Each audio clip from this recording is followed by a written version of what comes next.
Welcome to Mastering Life's Adventures, an educational podcast about tapping into your true self, the soul, your soul, the substance of your life, to discover what life's ups and downs are really about, and how to have a greater sense of purpose, peace, joy, and fulfillment.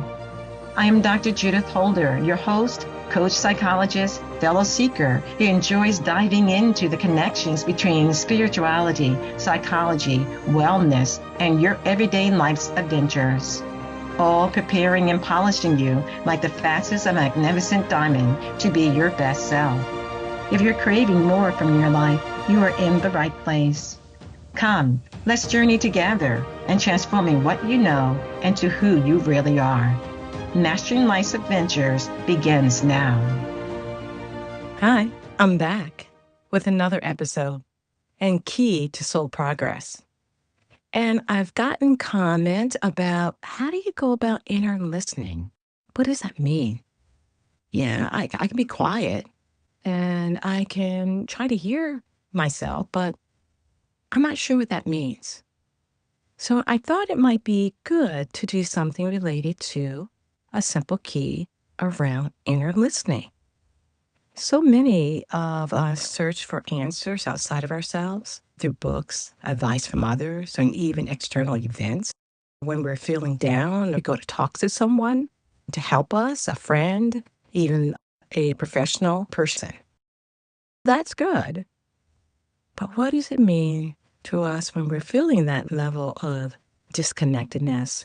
How do we quiet ourselves and listen to ourselves? What's that process?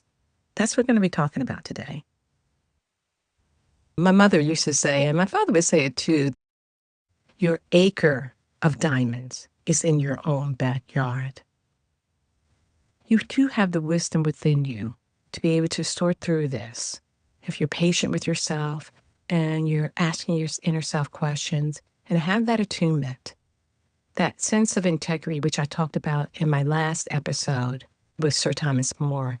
And you may want to go back and listen to that because I think it's a key aspect of integrity as relates to the will of God. But for today, we're talking about inner listening.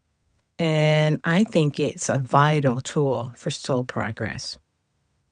I'm going to share why it's essential to connect with your inner wisdom and how to overcome obstacles that prevent us from listening within. At the end, my desire or my hope would be that you understand how this inner listening empowers soul growth on your particular path that you're moving on with some practical types of tools or strategies that you can start to do immediately. So let's start with inner listening and what it is. And what it is not maybe, but mostly what it is. I think that it's a practice of tuning into the subtle, intuitive wisdom of your soul. And it's a profound tool for connecting with your inner self, your higher self.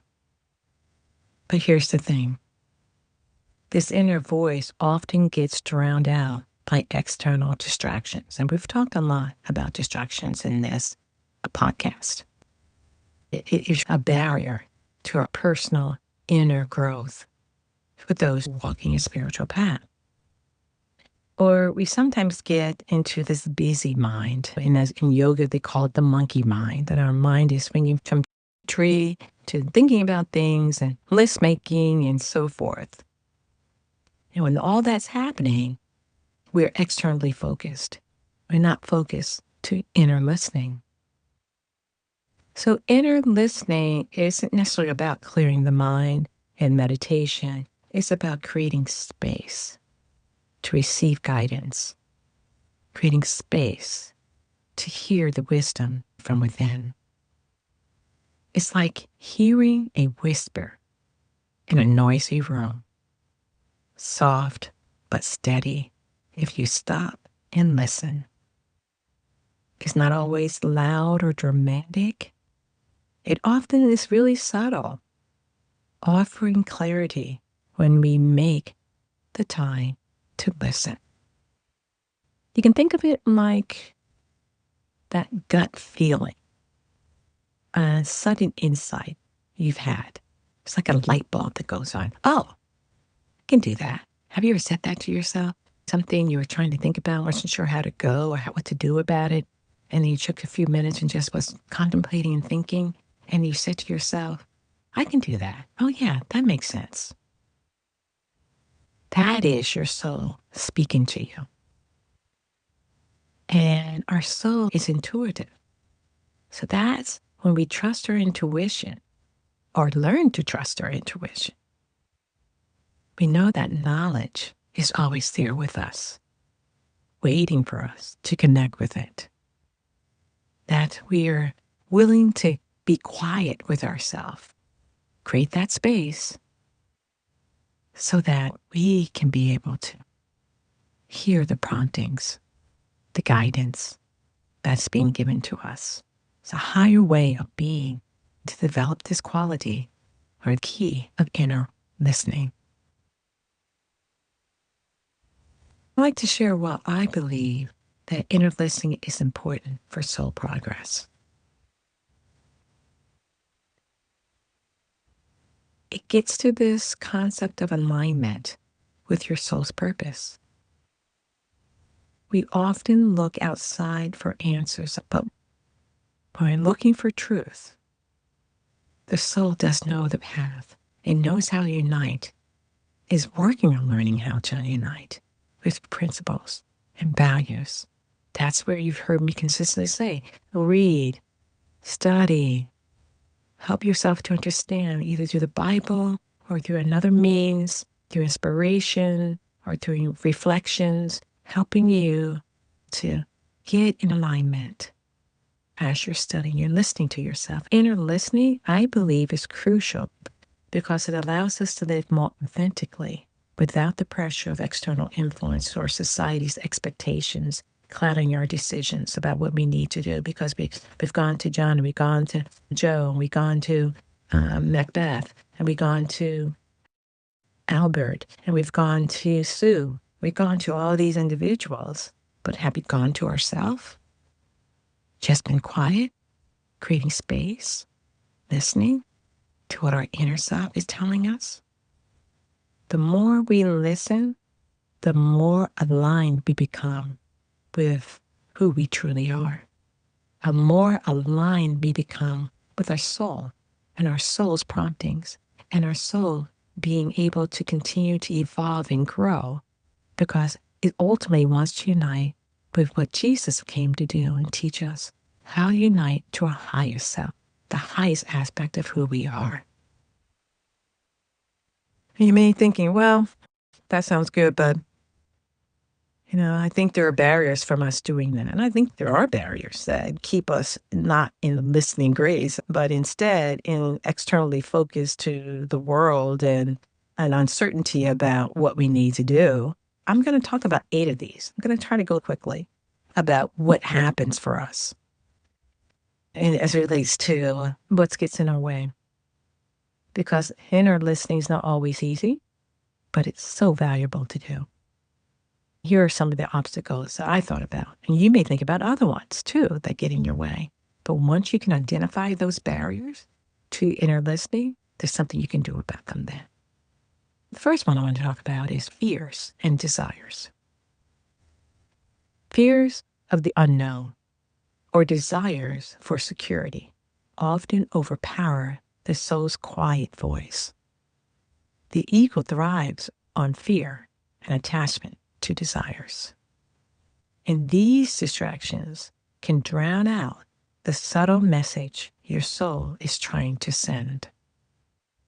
Our desires can be so strong that it really puts duct tape on the mouth of your soul. So the soul can't say anything. Duct tape is pretty sturdy there and not allowing you to speak other than maybe mumble. So we want to be aware of what our fears are. List the top 3 fears that I might have about a situation I'm going through, or my top 3 desires that I have. And how do I allow those desires or fears not get in the way of listening to my inner self? Your inner self, your soul self, can help you move through those fears and uncertainties. So number 2 is something I've talked about before, but it applies here too. That is the external noise and distractions that we have through social media, streaming, news, and external pressures that pull our attention externally and not into listening to our inner self. It leaves little room for the stillness required to hear our inner wisdom, to hear our soul. And the solution? Intentionally create moments of silence throughout your day to quiet the noise and listen. Sometimes we have a fear of being by ourselves. We need to be aware of the fact that if we're trying to develop ourselves and walk the higher path, we have to get comfortable with quietness. We have to get comfortable with being appreciative of who we are. We're not going to always make the right decisions. We're going to be annoyed about what has happened in our world, but it doesn't mean that the core essence of us isn't good. It is good. Our soul wants our attention and wants us to listen. So that gets to the next quality. Number 3 is self-doubt. And that happens when we often have questions about the inner guidance because we're not sure if it's right or we fear being wrong. This lack of confidence makes us hesitant to trust the quiet message we receive. But trusting the process and being patient with yourself helps you to gain the confidence in your intuition. You start playing a little game with yourself. I think this is my intuition, and my intuition on small things is happening. And you try it out and you realize, wow, that was right on target. We try it out. No, that was more my ego talking quickly there. And so you start understanding the vibrations, the difference between your soul speaking to you and your soul promptings. And what is that aspect of our ego that usually wants to be right or wants to be a part of the limelight or show that it knows something? It's like, no, that's not where I'm going here when I'm walking a spiritual path. I'm trying to be in listening grace, and that listening grace, that internal godliness within us, guide me when I need to speak, when I need not to speak, when I need to act, when I don't need to act. We're working on that quality of inner listening, which allows us to be more obedient to our inner self. That gives us so much of the benefit to do that, which I'll talk about in a minute. But I'm still on these potential barriers to inner listening. So the 4th one is sometimes we have emotional blockages, things that we haven't healed that have occurred to us in our life. When we carry this type of emotional baggage from the past into the present, it can cloud our perceptions. When it clouds our perceptions, we may move into finding that there's things that we are fearful about, that we're uncertain about, that we find that we have unresolved emotions such as guilt or anger about a situation that's happened to us that can distort the message from within. Healing these wounds helps us to have more clear guidance of what we need to do. Sometimes it does require professional help. Sometimes it requires praying and asking God to reveal to you how to forgive or let go, or reading up on those types of things and getting some helpful tips from family, friends about it. But it also requires you being intentional about saying, I want to heal this issue within me. I want to work on listening to my inner self and trusting my inner self. The 5th one is over-rationalization. It can be like a saboteur when we over-rationalize things that moves us out of listening to our inner self. As you may well know, the mind loves to analyze, calculate, and control. But we have to realize that when we get into over-rationalizing, that can shut down the intuitive wisdom that comes from within your soul.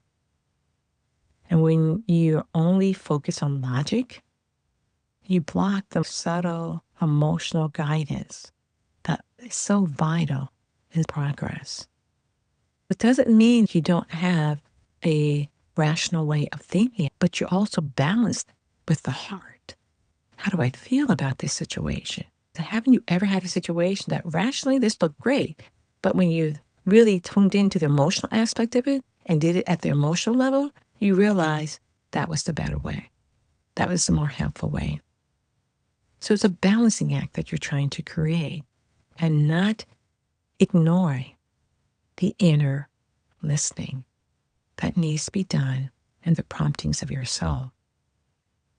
Now, number 6 is attachment to outcome, which we've all been there before. We're attached. We want certain type of outcome. We envisioned it in our minds, and this is how it's supposed to happen.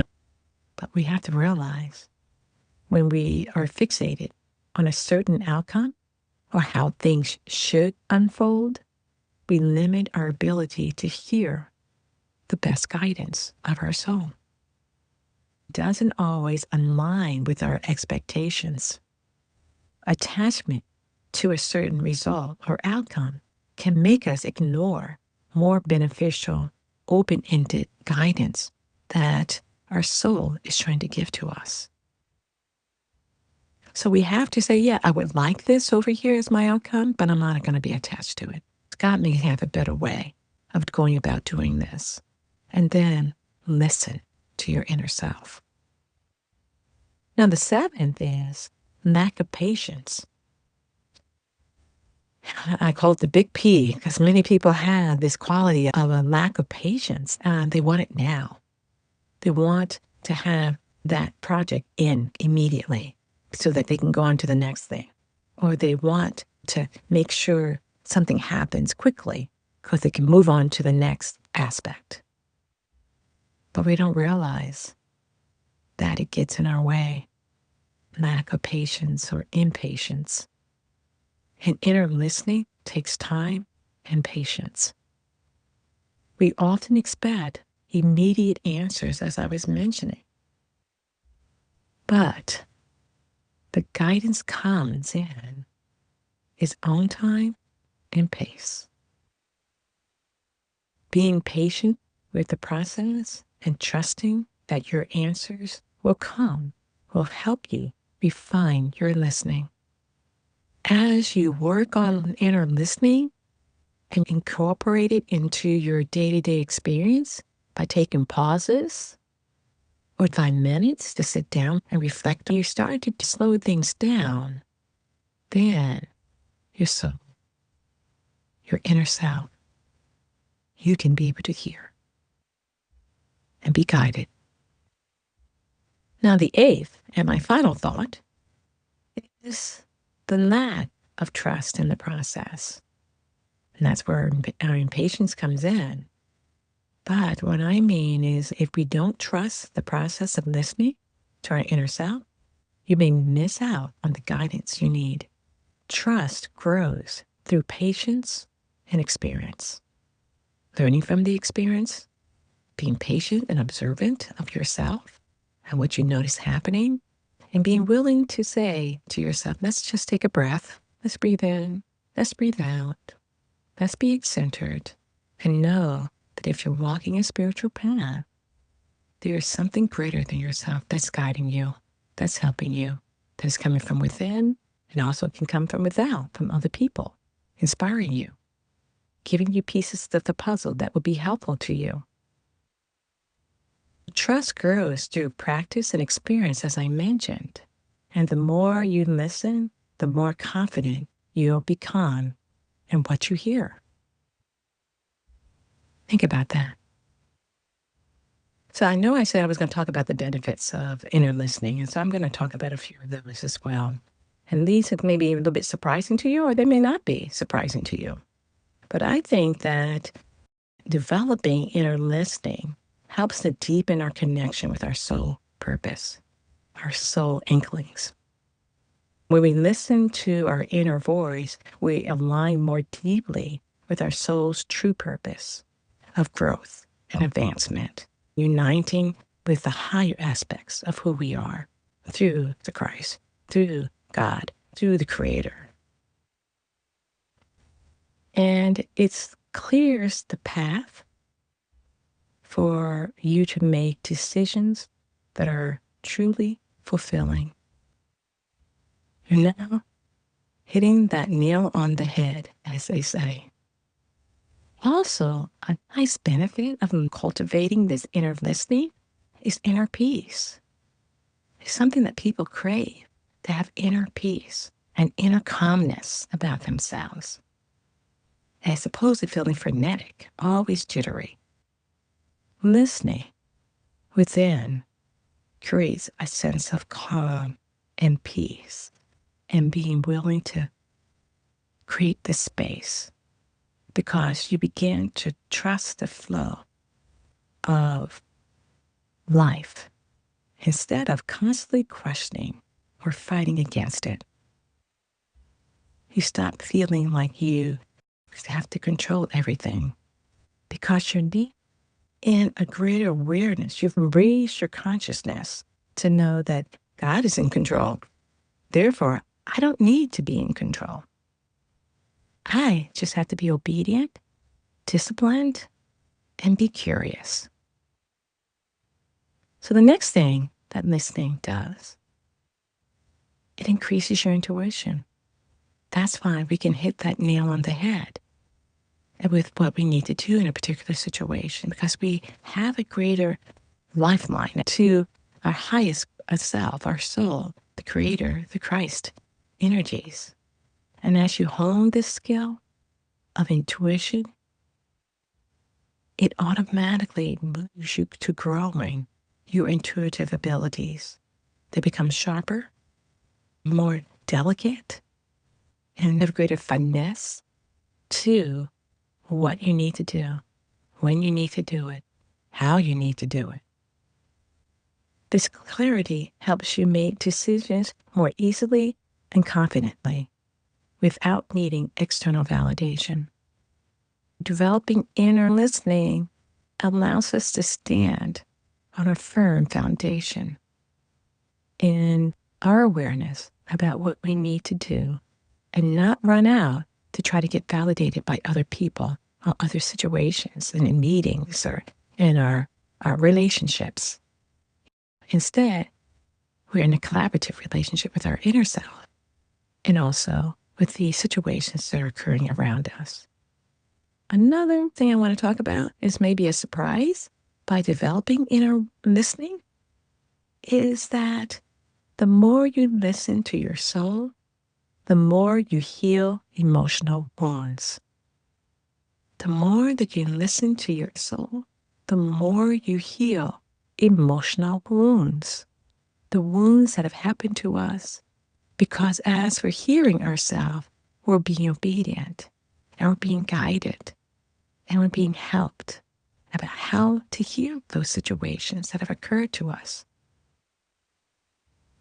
as a way of bringing up things that need to be healed, allowing you to process the information or the situation or the stories or the narratives that have occurred to you in your life, and move forward with greater understanding. The inner listening gives us experiences. We understand how things are connected that we didn't understand before, because we created the space, developed the trust, and we're willing to be in listening grace. And that may lead us to talking a little bit about, how do I cultivate this internal listening? Are there tips for which I can be able to do that? As we've discussed the barriers and the benefits, I would like to now turn our attention to how you cultivate. And I'm going to give you some tips to begin with. And I've said it before in this episode as well as in my past episodes. One of that is creating space.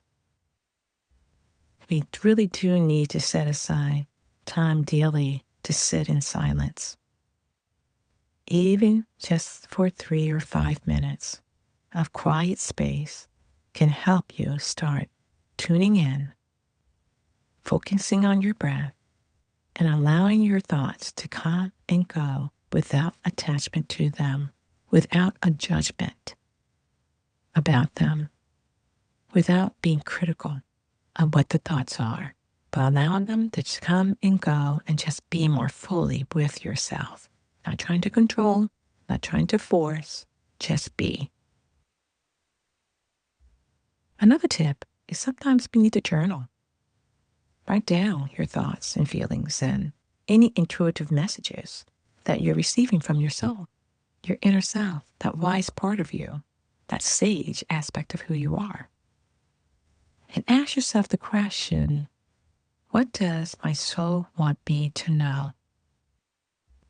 Write what those thoughts are. Ask yourself, how might I love more this day? And what situation would I like to do that in? Small little steps. Listening to your inner self. In order for us to be able to cultivate inner listening, it does require the trust of your intuition. Pay attention to those small nudges throughout the day. And when something feels right, trust it. Over time, your confidence in your intuition or your intuitive voice will start to grow. And that little stream turns into a river of awareness and also of guidance. And the last tip that I have is practice patience. Yes. Be patient with the process. Inner listening isn't a quick fix. It's a practice that grows stronger over time. So trust the timing of your guidance. Trust, experiment, see what is true, see what isn't. Sometimes what we think may be our intuition, we realize that's more of wanting to get it done right now, control, or wanting a desire fulfilled. But when we slow it down and we're patient with ourselves, we start to discern what is truly inner listening and what is the fake type of listening. I'd like to end by saying, remember that inner listening is a powerful tool for aligning with our soul's purpose and aligning ourselves with our souls in mind as we're taking step by step, moving forward in our daily life, mastering our lives. And the more that we cultivate this practice, the clearer your connection to your higher self becomes. And you're realizing the decisions I made last year or 2 months ago or 1 month ago or a few weeks ago are an entirely different way in which I'm making a decision now. We are growing. We are advancing on the path of our spiritual. We're continuing to grow in our spiritual, listening, and be our best self. And as we cultivate this inner listening, the more we are being true to our promptings, being willing to follow through on those promptings, and looking at the marvelous way that we now enjoy our life and feel more centered in our confidence, because that confidence comes from God, our soul, the essence of who we really are. Something to think about. Bye for now. Thank you for joining me for this episode on Mastering Life's Adventures, being your best self through soul evolution. If you have enjoyed what you've heard today, I would be delighted if you would share this episode with others, leave a thumbs up, and subscribe to my Mastering Life's Adventures podcast. Look forward to your joining the next episode. Please leave any comments or suggestions you might have below. Bye for now.